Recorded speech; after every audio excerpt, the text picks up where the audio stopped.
neste Conselho de Líderes, onde a vida parlamentar começa, à terça-feira aqui na TSF, vamos daqui a pouco saber se Luís Montenegro ainda deve explicações sobre o chamado caso Spino Viva. Vamos também avaliar o que deve fazer o grupo de trabalho que vai debruçar sobre o Código de Conduta dos Deputados, passar também os olhos pela interpelação que o PCP leva esta semana ao Parlamento e por vários diplomas sobre o trabalho doméstico. São temas para debater com as convidadas da TSF de hoje, as líderes parlamentares do PCP, Paula Santos, bem-vinda. E também Isabel Mendes Lopes, líder parlamentar do LIVRE, bem-vinda também. E antes de entrarmos na nossa ordem do dia, para usar a nossa terminologia parlamentar, ainda um período antes da ordem do dia, que tem a ver com a atualidade e com as declarações feitas hoje no âmbito de uma conferência que está, nesta altura, a decorrer no Parlamento sobre as mudanças no Estatuto dos Deputados. Esta manhã, o Presidente da Assembleia da República considerou, Isabel Mendes Lopes, que as pessoas de bem, foi a expressão que ele utilizou, não venham para a política devido ao tipo de escrutínio que está a ser feito. O LIVRE e a Isabel concordam que é isso que está a afastar as pessoas com mais qualidades de ingressarem na política? Bem, primeiro de tudo, muito bom dia, Judite, bom dia, Paula, e bom dia a todas as pessoas que nos estão a ouvir. Parece-me que há aqui vários assuntos nessa frase. Na verdade, há muitas pessoas que são sistematicamente excluídas da política e basta olharmos para o Parlamento. Percebemos que não é um Parlamento diverso e, portanto, há uma exclusão sistemática das pessoas da política e não tem a ver com o tipo de escrutínio que os políticos são sujeitos. Claro que é preciso cuidado com que não haver exageros, não haver devassa da vida privada, mas há necessariamente um escrutínio sobre as atividades dos políticos que tem de ser feito. Mas o que me preocupa de facto é que há sistematicamente pessoas que estão excluídas da política, que não conseguem fazer política porque não têm o tempo para isso, porque não se querem sujeitar aos discursos de ódio, aos insultos constantes e, portanto, também acabam por não se envolver na política, porque a política continua a ser, e é cada vez mais, um espaço muito agressivo. E, portanto, isso é que vai excluindo as pessoas da política e não permite que tenhamos uma política diversa, um parlamento que seja verdadeiramente representativo do que é a sociedade portuguesa.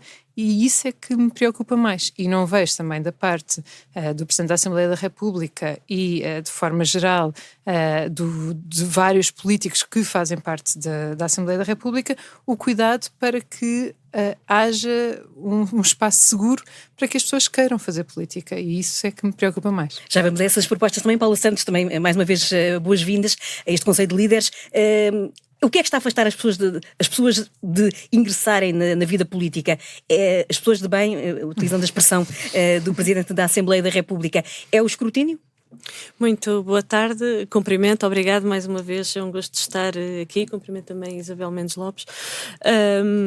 Eu creio que aquilo que muitas das vezes leva ao descontentamento por parte de muitas pessoas prende-se com o fato, e não é a primeira vez que acontece, temos visto isso em diversos governos, de dizer-se uma coisa, fazer-se outra, de se criar determinada expectativa de que se vai resolver determinado problema, mas depois não se faz e a realidade é bem diferente, de se prometer que se faz e depois é sucessivamente adiado.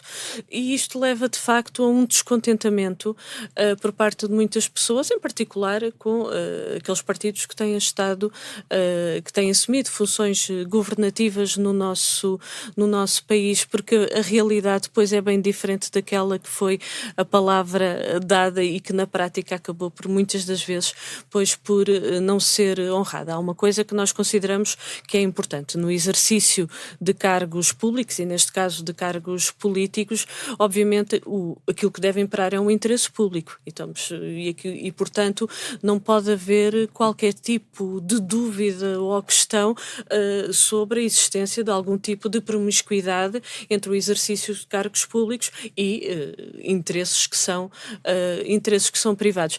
Em diversos momentos isso depois também, a verdade é que houve várias dúvidas que foram suscitadas. Eu recordo até no governo passado, creio que foi uma secretária de Estado na área do turismo, que na altura em que saiu iria para uma empresa do setor em que teve intervenção direta. Ora, isso também não, ou seja, nós temos que salvaguardar, e por isso é que até bem recentemente levámos uma iniciativa à Assembleia da República exatamente sobre esta matéria, e porque consideramos que no exercício de cargos públicos aquilo que tem que estar presente é a defesa do interesse público e nada mais, e obviamente que é um exercício, nós dessa forma que assumimos, para servir naturalmente os interesses dos trabalhadores, das populações do nosso país, e não para estar a tomar decisões que acabam por favorecer outro tipo de interesses, como também tem estado, infelizmente, bem presente em diversas circunstâncias e que levam a desigualdades, levam a injustiças.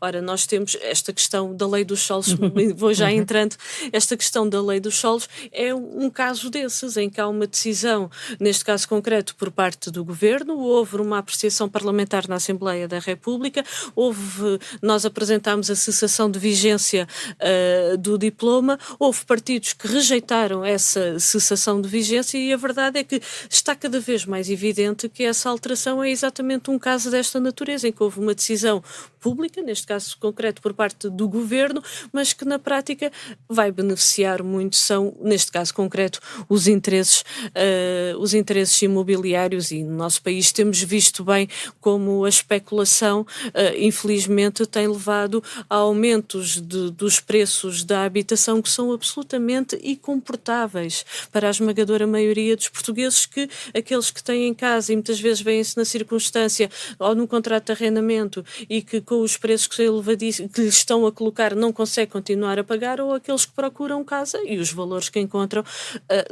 não conseguem pagar, tendo em conta os baixos salários. E isto é um exemplo concreto de uma decisão por parte do Governo e que teve o respaldo dos partidos que na Assembleia da República votaram com o PSD e o CDS, mas que na prática não favorece o interesse público, não favorece o interesse, aliás, muito pelo contrário, prejudica o interesse público, prejudica as pessoas e só favorece a especulação.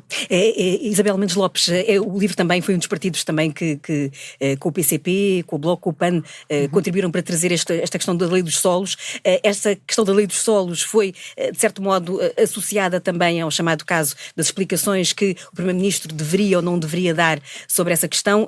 Tivemos uma moção de censura na semana passada. Pergunto-lhe se para o LIVRE ficou tudo esclarecido ou ainda há algo a esclarecer nessa matéria.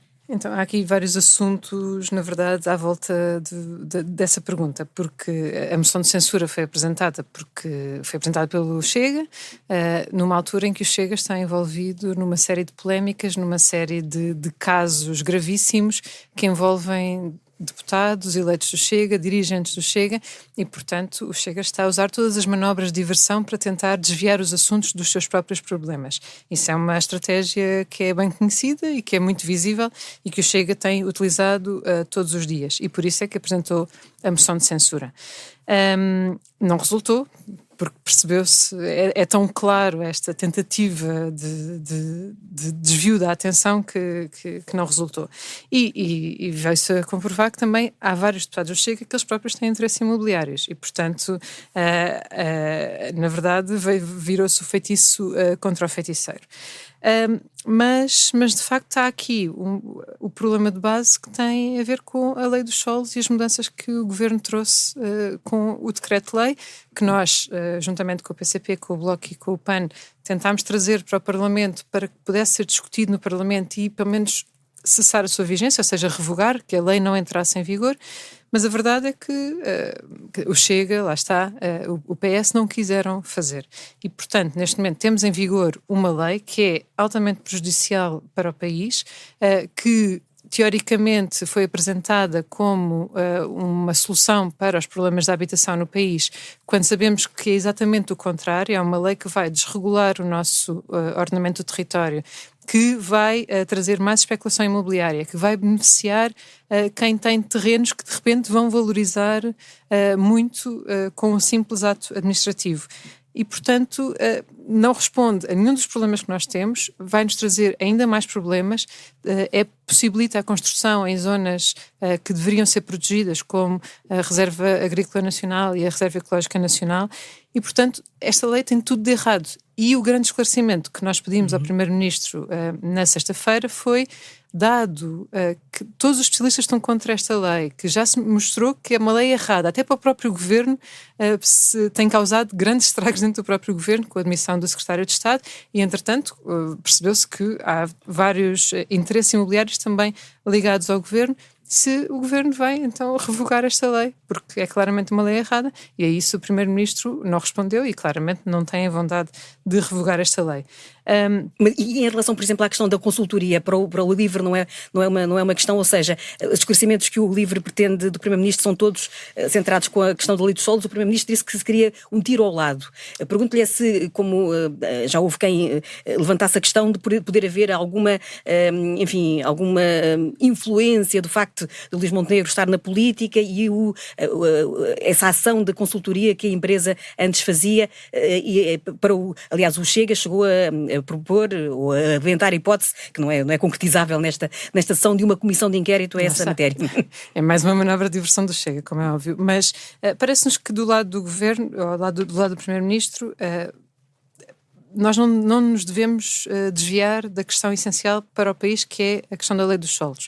Claro que há esclarecimentos que devem ser prestados e o Primeiro-Ministro na sexta-feira apresentou uma série de dados e uma série de informações, muitas delas sem relevância nenhuma, mas isso, às tantas, é uma mistura de dados relevantes e não relevantes, que torna a coisa até muito pouco transparente.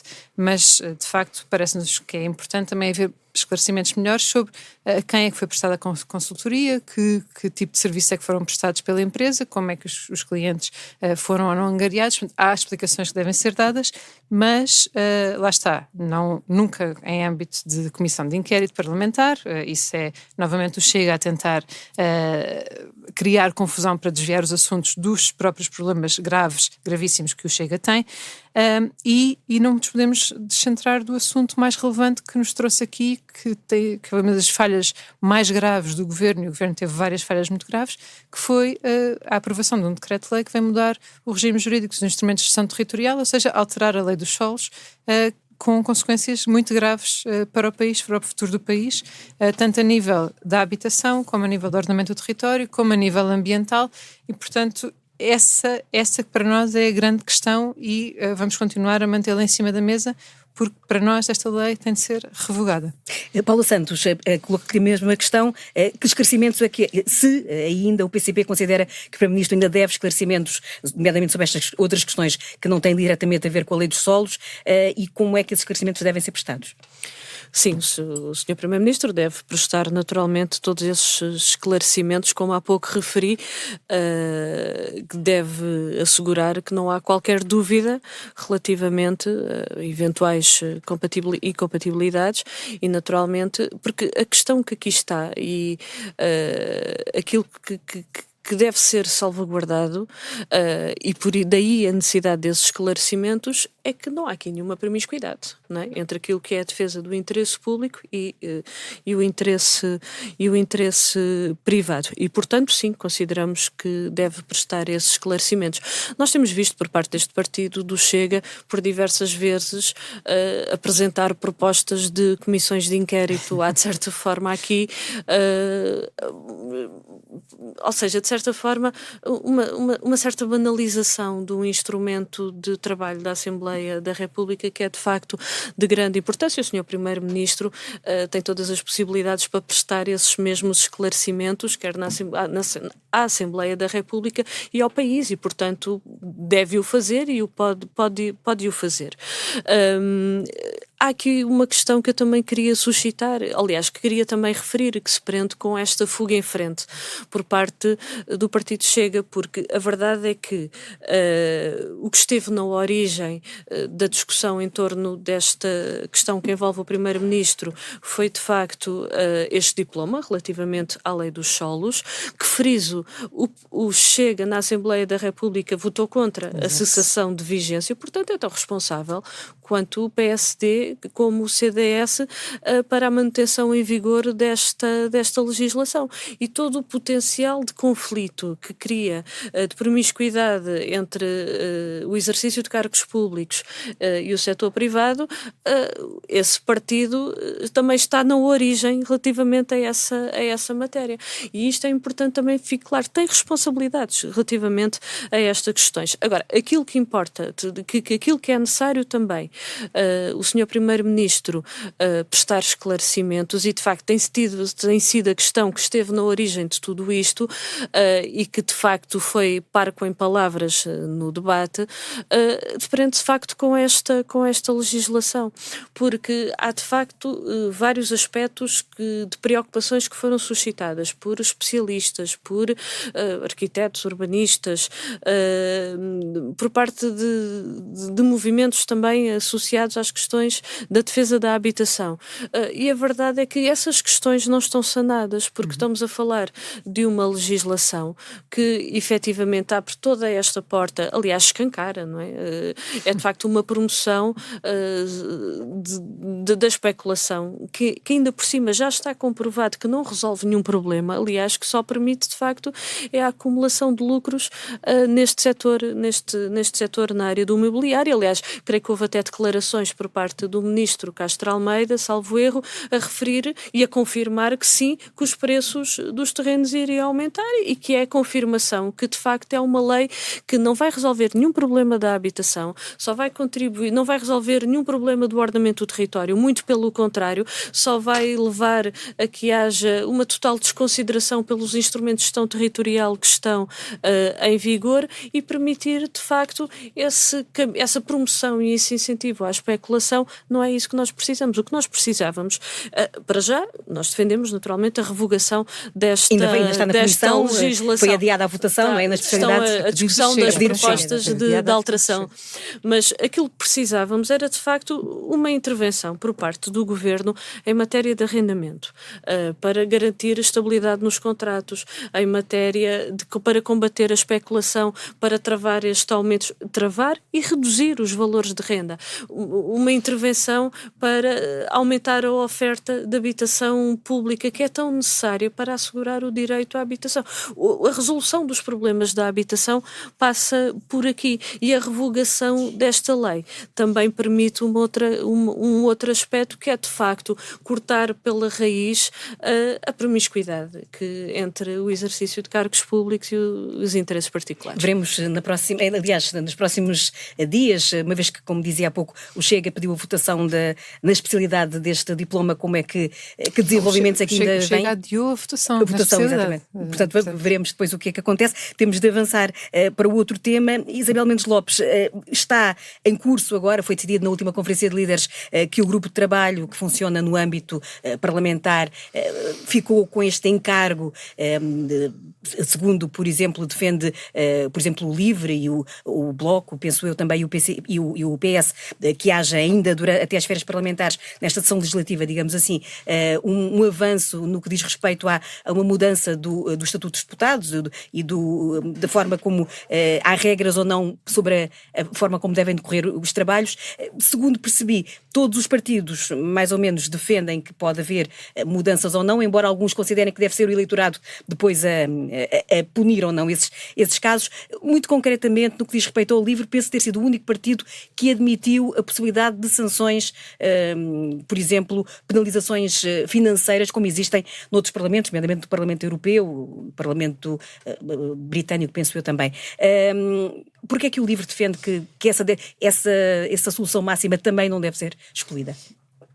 Nós estamos com um problema muito grave de perturbação dos trabalhos parlamentares e que tem consequências muito maiores do que simplesmente a Assembleia da República. Como falávamos no início, esta perturbação constante, o clima agressivo de insultos, de insegurança que se vive de forma geral na política e que depois transvasa para o espaço público, é um clima que afasta as pessoas da política e que torna também, para certas pessoas, inseguro até a sua própria vida. E, portanto, isto é um problema muito maior do que simplesmente o comportamento dos deputados.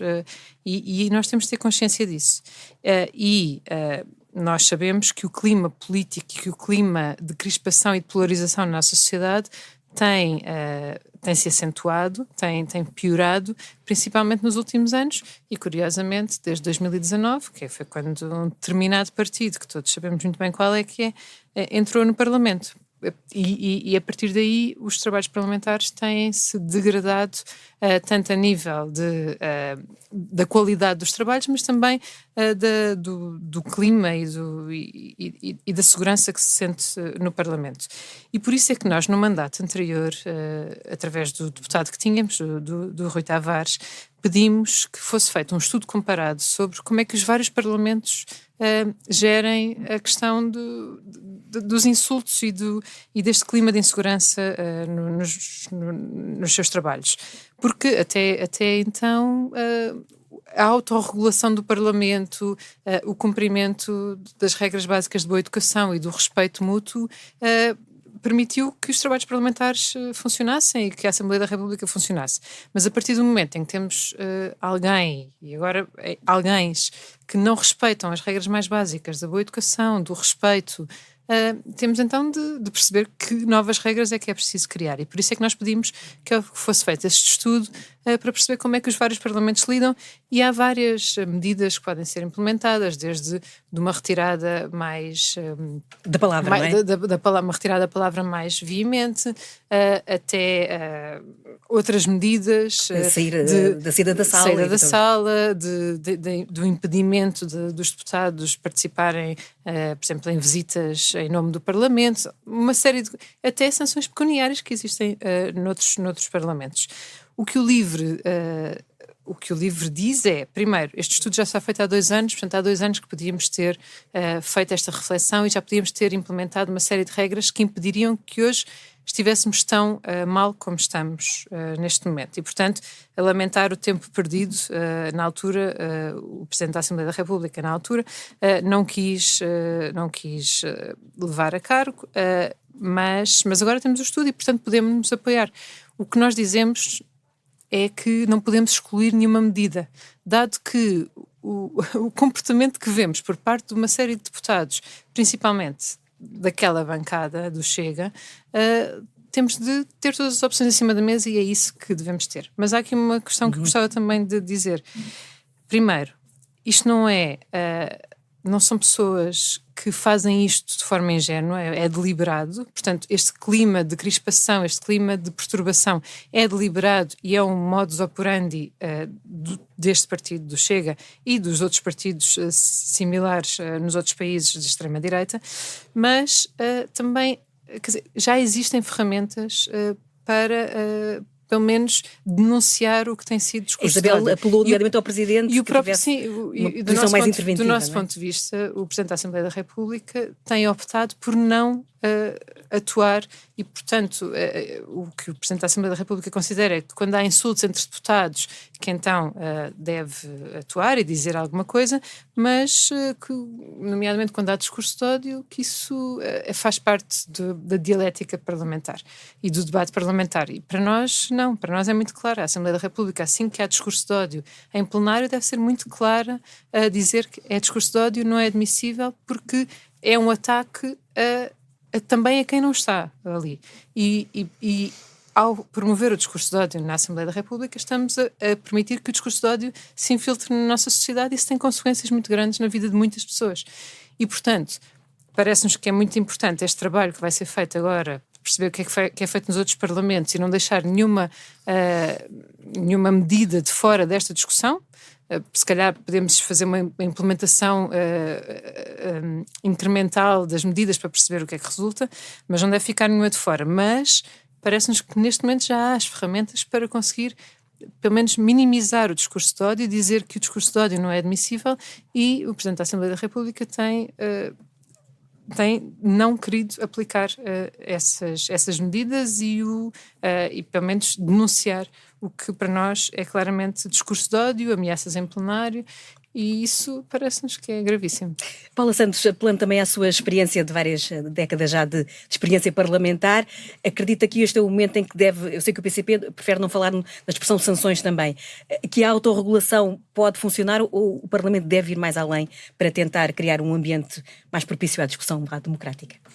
De facto, aquilo que tem acontecido nestes últimos tempos no Parlamento e no debate parlamentar é intolerável e, de facto, coloca em causa inclusivamente a dignidade e também o prestígio da própria Assembleia da República, e isso é uma evidência. E consideramos também que o Presidente da Assembleia da República, sim, tem de facto um papel na direção dos trabalhos do Parlamento. E há hoje instrumentos no regimento da Assembleia da República que permite essa mesma intervenção. Inclusivamente permite, em casos de facto limite, vou utilizar esta expressão, permite retirar a palavra, permite suspender os trabalhos, para além das advertências, naturalmente, mas vou referir estes aspectos. E, portanto, os instrumentos que hoje já existem no regimento podem e devem ser utilizados pelo Presidente, naturalmente, com bom senso. Nós não descartamos a possibilidade de poder haver aperfeiçoamentos, nomeadamente no Código de Conduta, e que neste grupo de trabalho vai ser o espaço em que se irá discutir, o Partido Socialista já adiantou um conjunto de ideias, mas que se irá discutir estas matérias. Nós consideramos é que não é caminho avançar com sanções que coloquem em causa o mandato e o exercício do mandato para além daquilo que a nossa Constituição prevê. E, portanto, eu creio que é possível, ou seja, no quadro desta... Acha que havia o risco de ficar plasmada alguma medida que depois pudesse coartar o livre exercício do mandato? Tem que se respeitar naturalmente aquilo que está na Constituição, no que diz respeito ao exercício do mandato e ao mandato. Quanto às medidas em concreto, eu acho que é matéria de facto de reflexão relativamente a elas, por isso não vou adiantar em relação a cada uma delas, mas isto tem que ser no quadro da Constituição, tem que ser no quadro daquilo que a própria Constituição coloca, porque as situações, por exemplo, no caso limite de perda de mandato, elas estão definidas, não é? E, portanto, tem que se ter isso presente nesse debate. Era sobretudo isso que queria aqui suscitar. Mas, de facto, a situação, mas há outros aspectos, este aspecto não se pode ignorar, não é? Estamos disponíveis para que haja naturalmente aperfeiçoamentos relativamente a estas questões e que haja esta reflexão e esta ponderação, mas sabendo também nós que hoje o regimento já permite também a utilização de um conjunto de medidas, se quisermos utilizar esta palavra, que já neles estão previstas. Depende, e, portanto, podem ser, com bom senso, podem e devem ser utilizadas, porque nós também consideramos que, eu creio que se está aqui a confundir liberdade de expressão com discurso de ódio. E não pode ser, não é? Porque naturalmente não se pode permitir na Assembleia da República que haja esse tipo de discursos e de intervenções, como não se pode permitir injúrias e ofensas, aliás, como se registaram bem e como que se viram bem bem recentemente. E, portanto, por isso é que eu refiro, da nossa parte, consideramos que estamos disponíveis para essa reflexão e esse debate para que haja aperfeiçoamentos relativamente ao Código de Conduta. Isabel, e onde é que se traça essa linha? Já se percebeu por parte, por exemplo, do Presidente da Assembleia da República, existe algum receio exatamente que se possa haver ali essa barreira entre o que é discurso de ódio e o que é a liberdade de expressão que os deputados, até pela Constituição, têm direito? Estou a recordar, por exemplo, do momento em que a líder parlamentar do PS perguntou, depois do Chega ter falado sobre os turcos, se pode dizer, e o Presidente disse pode. Ou seja, para o Presidente, a liberdade de expressão de um deputado é um valor a preservar. Onde é que se traça a linha na leitura do livro? Qualquer generalização que ataque diretamente um grupo de pessoas é discurso de ódio. Quando estamos a reforçar estereótipos, quando estamos a atacar diretamente um grupo de pessoas atribuindo características, isso é discurso de ódio e, portanto, para nós é uma linha vermelha e tem de ser denunciada e tem de ser muito claro, não há generalizações, não há ataques a comunidades específicas, não há ataques a grupos específicos, e não há, digamos, separação entre pessoas consoante os direitos humanos. Ou seja, para nós esse é um papel que a Assembleia da República tem de ter para si e que o Presidente da Assembleia da República também deveria ter esse papel. Ou seja, sempre que é feito discurso de ódio, sempre que é feita uma acusação, sempre que é feita uma generalização que claramente prejudica e vem acentuar ódios ou preconceitos que já existam, isso tem de ser denunciado. Não, isso não é assim. Não pode generalizar. Não há ataques a comunidades específicas, seja pela nacionalidade, seja pela etnia, seja pela língua, seja pelo género e, portanto, seja pela religião. E, portanto, esse para nós é uma linha vermelha que a Assembleia da República devia ser muito clara, através do seu Presidente, a traçá-la. Paula Santos, esta semana o PCP leva a debate no Parlamento, e penso que já é já amanhã, uma interpelação. Que ministros é que o PCP queria ver no Parlamento a responder às questões que o partido vai colocar? Nós solicitamos a presença da Ministra do Trabalho, da Ministra da Saúde e do Ministro que tem a tutela da área da habitação. Aquilo que nós pretendemos com esta interpelação ao Governo é, de facto, confrontar o Governo com aquilo que são as consequências das opções que tem adotado. Estamos a falar de um Governo que está quase há um ano em exercício de funções, e aquilo que nós verificamos é que há de facto uma degradação da situação social no nosso país. Mais dificuldades na vida, os salários e as pensões que não dão até ao final do mês, o aumento de preços de bens e serviços essenciais. Ainda agora iniciou o ano 2025 e verificou-se isso nos produtos alimentares, nos combustíveis.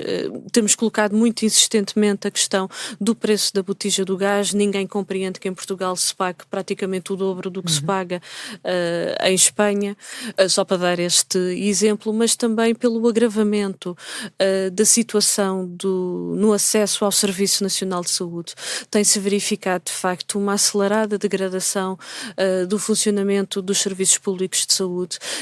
Talvez as urgências possa ser aquele serviço que é mais evidente, até pelo conjunto de notícias que tem vindo a público, de encerramentos, tempos de espera, os atrasos que há, inclusivamente até no contato com a linha Saúde 24, a linha SNS 24, agora designada assim. A verdade é que, mesmo dessa forma, há um condicionamento até por parte do Governo a obrigar a esta triagem prévia na linha SNS 24 antes de se dirigir a um serviço de urgência. E bem sabemos que muitas das pessoas que procuram um serviço de urgência é porque não têm mais uma unidade aberta, ou seja, porque não há resposta ao nível dos cuidados de saúde primários em determinados períodos do dia ou em determinados dias, e porque também sabemos que há muitos utentes que não têm médico de família e, portanto, não têm esse acompanhamento por via também dos centros de saúde, e, portanto, isso contribui para que, de facto, a resposta não é aquela que é adequada e a necessária. Mas também pelas questões da habitação, que já referi, de facto as dificuldades no acesso à habitação são enormes e que se tem vindo também a dificultar, porque as medidas que o Governo adotou, nomeadamente aquelas em matéria fiscal, não resolve o problema, porque o Governo tem-se recusado sistematicamente, por exemplo, a intervir em matéria de arrendamento, e bem sabemos, vamos procurar uma casa, por mais pequena que seja, e não se encontra abaixo de 500 euros, e estou a ser muito simpática, se calhar nem de 600, nem de 700 e muitas vezes cá nem de 800, e portanto e olhamos para aqueles que são os rendimentos e o poder de compra do nosso país e é de facto baixíssimo. Este é um conjunto de questões, de problemas concretos que são sentidos pelas pessoas e pelos trabalhadores, pelo povo. E o que é que nós verificamos também? Verificamos que cada um destes problemas e aquilo que o Governo está a fazer para cada uma destas, está a transformar estes problemas em oportunidade de negócio. Vejamos, os salários que são baixos, mas ao mesmo tempo temos o contraste com os lucros, e em alguns setores até lucros recorde no nosso país, o que revela que há dinheiro.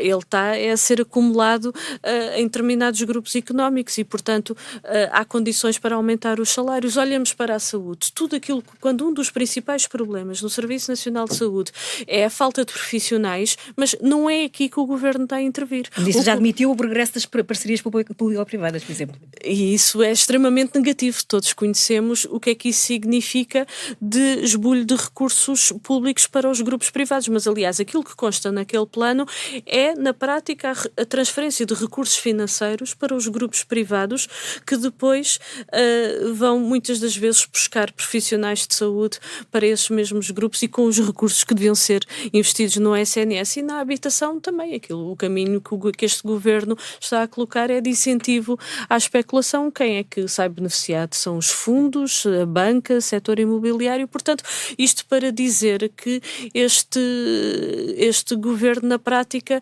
aquilo que está a fazer não é para resolver os problemas, está a agravá-los e ao mesmo tempo a favorecer os interesses destes grupos económicos. E, portanto, aquilo que nós pretendemos nesta interpelação, para além da denúncia das consequências das opções políticas deste Governo, é de facto de confrontar o Governo com isso mesmo, mas também de colocar em cima da mesa o caminho que é necessário para a resolução destes problemas, a partir de soluções concretas que temos apresentado em diversas propostas, mas de facto que são soluções que permitem de facto melhorar as condições de vida e garantir o acesso dos trabalhadores e da população aos direitos que a nossa Constituição consagra. E por falar em melhorar as condições de vida, Isabel Mendes Lopes, outro dos debates que vai marcar também esta semana parlamentar, e onde também o PCP, mas também o LIVRE têm propostas concretas, tem a ver com aquele que é muitas vezes um trabalho invisível, que é o chamado trabalho doméstico.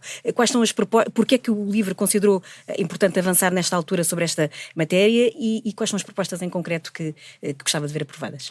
Porque parece haver um consenso entre as várias propostas em cima da mesa, embora em grau diferente, não é? Sim, deixa-me só voltar um bocadinho atrás, porque o debate amanhã vai ser de facto muito importante e é bom o PCP ter agendado este debate, porque de facto o que vemos por parte deste Governo é um acentuar da desigualdade que já existe neste país. Isso é muito claro na saúde, em que está claramente a ser beneficiada a saúde privada, em vez de estar a reforçar os recursos que precisamos para o Serviço Nacional de Saúde, a garantir as condições para que os profissionais possam e queiram ficar no Serviço Nacional de Saúde, e está-se a tentar centralizar o acesso à saúde.